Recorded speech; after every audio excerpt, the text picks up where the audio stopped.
ചങ്ങല എന്താന്ന് വെച്ചാൽ മറ്റുള്ളവർ നമ്മളെ കുറിച്ച് എന്ത് ചിന്തിക്കും എന്നുള്ള പ്രശ്നം. അതുള്ളിടത്തോളം കാലം ജീവിതത്തെ രക്ഷപ്പെടാൻ നമുക്ക് സാധിക്കില്ല.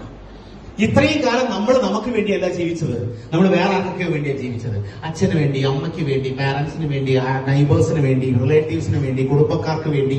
ഹലോ, എന്ത് ചെയ്യുന്നതിന് മുമ്പ് ഇവരൊക്കെ എന്ത് ചിന്തിക്കുന്നതായിരുന്നു നമ്മളുടെ പ്രശ്നം അല്ലേ? അങ്ങനെ നമ്മൾ ജീവിച്ചേ. ഇവരെന്ത് ചിന്തിക്കും, എന്നെ പറ്റി ഇവരെന്ത് ചിന്തിക്കും, ഇവരെന്ത് ചിന്തിക്കും. അപ്പൊ എന്തായി? അങ്ങനെ ചിന്തിക്കുമ്പോൾ നമ്മൾക്ക് നമ്മുടെ സ്വാതന്ത്ര്യം നഷ്ടപ്പെട്ടു. മറ്റുള്ളവരെ സന്തോഷിപ്പിക്കാൻ വേണ്ടി നമ്മൾ ജീവിച്ചു തുടങ്ങി അല്ലേ? ഉച്ചത്തിൽ തിരിച്ചവർക്ക് നാട്ടുകാരെന്ത് വിചാരിക്കും? ഉച്ചത്തിൽ സംസാരിച്ച ഇപ്പോഴത്തെ പോയി ഇങ്ങനെ ശബ്ദം ഉണ്ടാക്കലേ, 4 ഭാഗത്ത് വീടാ അല്ലേ? അങ്ങനെ നമ്മളെ ലിമിറ്റ് ചെയ്തു. അപ്പൊ നമ്മൾ നമ്മുടെ ഇഷ്ടത്തിനല്ല ജീവിക്കുന്നത്. നമ്മൾ ഇങ്ങനെയുള്ള ചങ്ങല കെട്ടുകളിലാണ് ജീവിക്കുന്നത്.